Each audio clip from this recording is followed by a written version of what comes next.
Tšau, mu kullakesed, täna me valmistame ribisid ja ribide valmistamiseks on meil vaja tükikest ribi ja ka ühte metallist või plekist riivi. Me keerutame selle ribi siia ümber ja siis me võime selle ka siin kinni siduda. Ma kasutan selle ribi kinni sidumiseks kõigist kõige tavalisemat õmblusniiti. Ribi on nüüd ilusti ümber seotud ja nüüd kallame pannile kuuma vee. Ja nüüd ma kallan panni peale kuuma vee, sest nii on vaja. Vesi pannil võib olla maitsestatud, aga ei pea. No mina siiski panen natukene soola, veidikene vürtsi, mõne loorberilehe ja natukene viiepipra segu, sest tavaline pipar on mul juhuslikult jälle otsas. Segame vee ja asetame selle ribitüki pannile keema. Me keedame ta pehmeks, siis pöörame ja jälle keedame, jälle pöörame nii kaua, kuni see ribi on ilusti pehme. Vahepeal pöörame ribi, ma üritan nendega pöörata ja keedame edasi.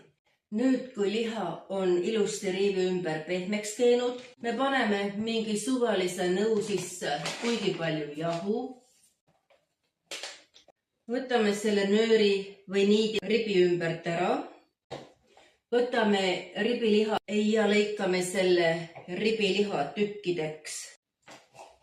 Me kastame lahti lõigatud ribi jahu sisse. Ja siis asetame need jahused ribitükid taldrikule. Nüüd, kui kõik ribid on kenasti jahu sisse kastetud ja jahuga ilusti kenasti üleni kokku tehtud, me kallame pannile toiduõli. Minul siin on oliiviõli. Lülitame pliidi sisse ja ootame, kuni õli kuumaks läheb. Kui pannil õli juba kergelt säriseb, siis me paneme need ribid siia õli sisse ja praeme nad ära. Praeme ja segame vahelduva eduga. Koorime mõned terved küüslaugu küüned. Küüslaugu küüned on kooritud, seda võib olla ohtralt, sest küüslauk on hea. Nüüd hakime ka mõned sibulaviilud. Ja hakitud said ka sibulaviilud, aga nüüd võtan pannilt need ribid ära. Pruunistusid nad nii palju, nagu nad pruunistusid. Igal juhul on nende aeg nüüd siit seest välja tulla. Nüüd paneme uuesti siia panni peale õli. Õli on nüüd ilusti panni peale pandud ja kui see õli kuumaks läheb, siis me lisame pannile sibulaviilud. Ja praeme seda sibulat natukene. Kui sibul on juba kergelt praetud ja tuleb ka sellist meeldivat kerget sibula aroomi, siis me lisame nüüd ka need terved küüslaugu tükid. Ja praeme veel natukene.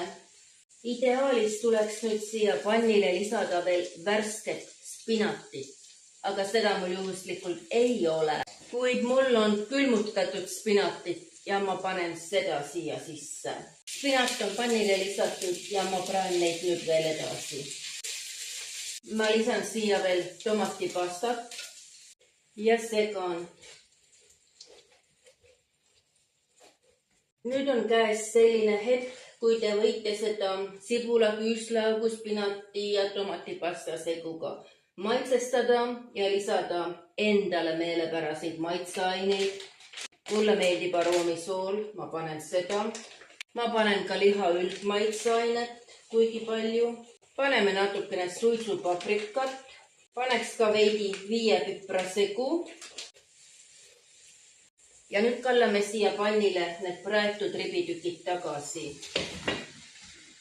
Ja nüüd on järg õlle käes. Teie enda vaba valik, kas eelistate neid ribisid autada heleda õlle sees või tumeda õlle sees. Mina eelistan heledat õlut. Algul ma võtsin Maximas Saku mõdu, kuna see oleks olnud kindla peale minek, kuna see isegi kõlbab juua. aga otsustasin viimasel hetkel ümber ja valisin heleda õlle. Ja ma kallan nendele ribidele nüüd heledat õlut.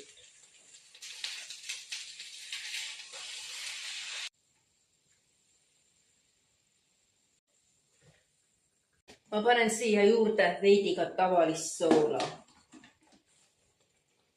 Sest mulle tundub, et kastme sees on soola maitset natuke vähe. Ja ma jätan need ribid nüüd siia kaane alla haudumas seniks, kuni nad ükskord pehmeks saavad. Ribid on valmis. Ribid on tulised ja väga kuumad. Tõstan nad taldrikusse, et siis neid süüa. Lõhnab hästi. Ribide kõrvale ma serveerin ka Saku Mõdu ja avan selle pudeli oma universaalsete kääridega.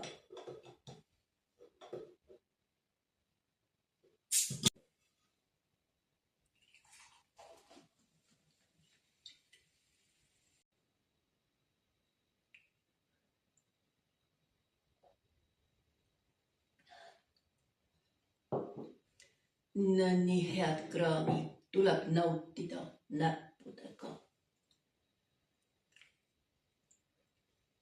Liha on kenasti pehmeks saudunud.